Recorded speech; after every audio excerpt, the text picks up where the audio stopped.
So we're building a frame. This is the frame for, we're gonna just call it the hot rod project.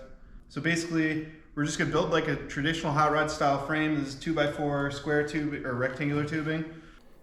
Okay guys, this is the rear cross member. I need to cut down to 38 inches. And then I have 2 frame rails that are probably way too long that I need to cut down to size.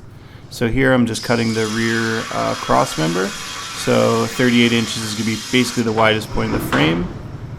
So this is a welder. They all come to One me. of these welders is the one I'm gonna use. What did he TIG weld that with? At work. Oh. So I got this cut to 38.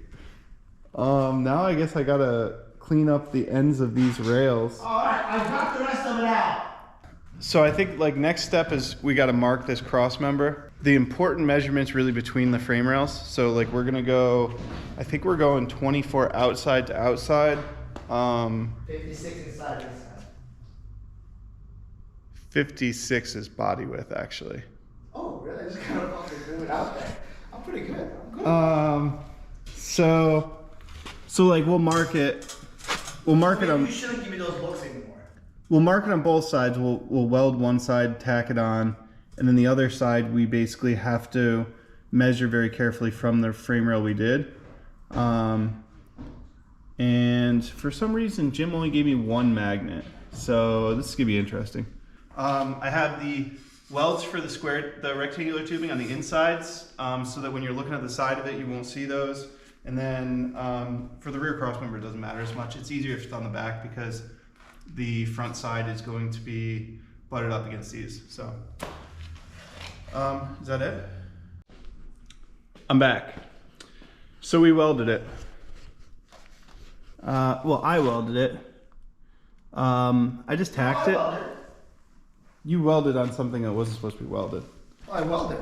Okay, he did weld. This is kind of the start of it. So I did this one. I tacked that in 2 spots. So then this one is gonna have to go on just like that too. And we'll just measure outside to outside.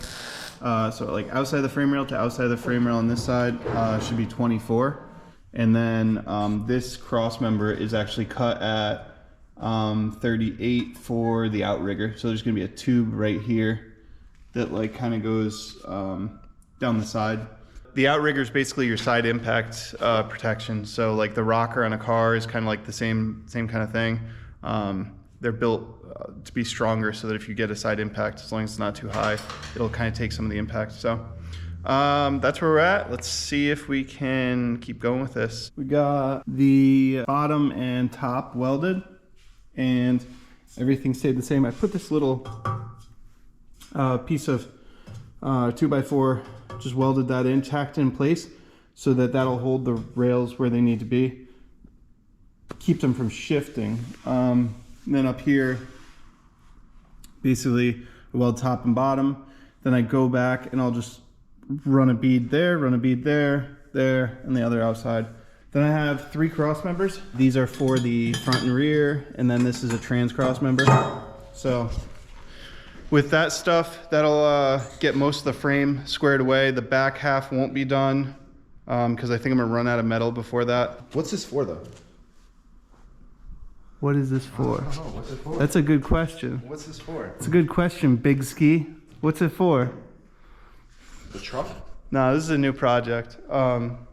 So we are building a hot rod. That's all we're gonna say right now. Word. All right. And this is the start of it. My face is dirty. You see the frame horns I got? She's up. Yo, so these are, they got this site called Send Cut Send where you can either send them CAD stuff or they have like, it's like a online build your own parts. So I just use their online build your own parts thing. And these are the ends of the frame. So like, yeah, let's see. So these should be like press fit. Oh, okay, basically. I see. Yeah. Yeah, they are real tight. But like, That's press fit. Yeah. yeah, once you get those on though, it's crazy because that doesn't look that thick, right? Hold that up. No. Yo, that doesn't look that thick, but this is how thick that tubing actually is. So yeah, so I got to try and get these on somehow. So I'm confused. What's that for though? Yo, as crazy as it is, this is basically your bumper. Your bumper doesn't. your bumper doesn't stick out at all. It's, At all. It's literally, yeah, it's literally your it's like a cross member. So you hit something, your frame's tweaked no matter what. There's no saving it. Just like that. It's not bad, right? Mm-mm. Is that a front bumper? Well, yeah, so wait. So I think a lot of people actually probably look at this won't know which way this is actually going to be, but realistically, this is where your rear suspension goes up, right? So you're going to sit like this, you know? This is literally where you're sitting. I see. And then this is where Big Ski's sitting, right next to me. I see. Are you bringing this home? No. This will no longer fit in your truck. No. Where are we putting this? I just realized that. Yo, it took you 3 hours. Where in this shop is this Wait, going? I feel a little offended. This is not taking me 3 hours. Well, you've been here 3 hours. I got here at 5. What time is it? 7. All right, 2 hours. It took me 2 hours and 15 minutes to realize that this is being left behind. Yeah. So I'll weld onto it as you're gone. Well, This car's not stuck here. That thing is stuck here. And we'll just close the doors. yeah, the shop's closing because I'm wasting Hey, do you have a piece of exhaust tubing? You got 3? 2.5 right there. Yeah, that's what I need. Right there. Don't we have more of this steel over here? I have some more, yeah. I have 2.5. Well, this you can lay up on its side though, and it doesn't take up a lot of space too. Yeah, in the back over in that corner. That's all right. I got space for it. Right outside. Outside storage. Come here, hammer it. Come on. Hold on. Is this really how I'm putting it? I don't know if this is how like real shops do this shit, but like I just kind of came up with Wait, this. what are you trying to say? We're not a real shop? Oh my.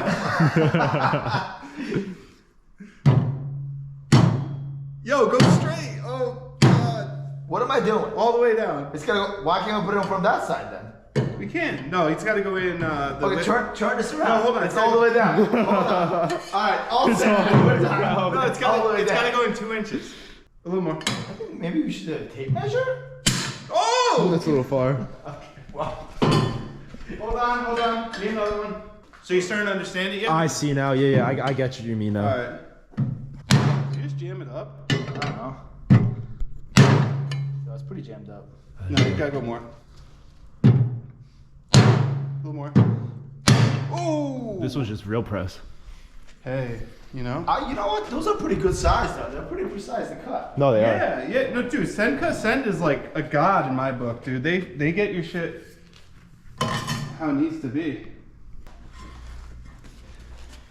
Ooh, I still didn't cut the frame rails down yet, but like that's pretty freaking That's good. pretty good. That's pretty good. Wait, this is the wrong. Yo! Oh my god, dude. I almost did that for real. It's right there. I don't like this mask as much as mine. Okay, so here I'm just welding on the frame horns onto the frame, and then I'm going to move on with welding the tubing into the frame horns. So this is the bumper for basically a hot rod, and it's pretty traditional to how you would do it on a Model A frame. You died? Oh no. It's on. There's a damn thing coming off. Not too bad. Alright, so this is kind of where we're at now. We got this thing actually pretty well wrapped up. This is 3 hours. This is 3 hours in right now. And I'm thinking this is a cross member I had. This should do pretty well with the transmission. I don't want to sit it too low, but I want it just I don't know where it's supposed to go actually. I think it shut off. No, this is a screen. This is half the screen. Okay, here's a drop cross member that I just had sitting around in my house. So I just need to trim it down to size a little bit better, and this will mount the transmission, so I'll have a little bracket off of it. Okay, let's go. I got kicked off the lift for this pile of junk, but this is where we're at. So we're gonna weld up the rear section now. So it's gonna go, that's the front, goes to the back. This is the rear cross member. This is gonna come up and back. And the only thing I really have to know is how wide I want that. I might not make it the same width as the front half. Right now, basically I just gotta weld that real quick. And let me get that done. I'm gonna do that on both of them. All right, so we welded those real quick. This is kind of where we're at. Waiting on the other two, but this should be a good start. The only thing I want to consider back here while I'm building this is that I really want to add a trailer hitch, so I have to think of a way to incorporate a trailer hitch into this design here. There's going to be some pieces that go up at a 45 like this right here, but just to give you an idea how much narrower the rear is, it's not much. There you go. Now I can get your reaction. What took you so long? What is that? What is it? Is that like a shopping cart you're building? Pretty much. It's like a shopping cart with 300 horsepower. Such a sick dune buggy. Oh, it's a dune buggy? Could be. This is gonna be up here. Where's the body? What's the body gonna be? A BMW? Could be. It's a BMW shop. All right, so I got absolutely no reaction from these guys. I got my cross member in, kind of marked out where the body's gonna be. So this is the front of the body. Whoa, that's so cool. This is Oh my god! Dude, you see this shit? Oh my god, dude! Sick. Dude, he even got the fucking rear bumper on. All right, so that was 3 hours on day one welding up the front section. Another hour to do the cross member and the rear section. We're waiting on a couple parts, and then probably another hour to 2 hours, and this thing should be pretty much complete front to rear. The next step after that is suspension. So make sure you guys drop a comment on what you think I should do.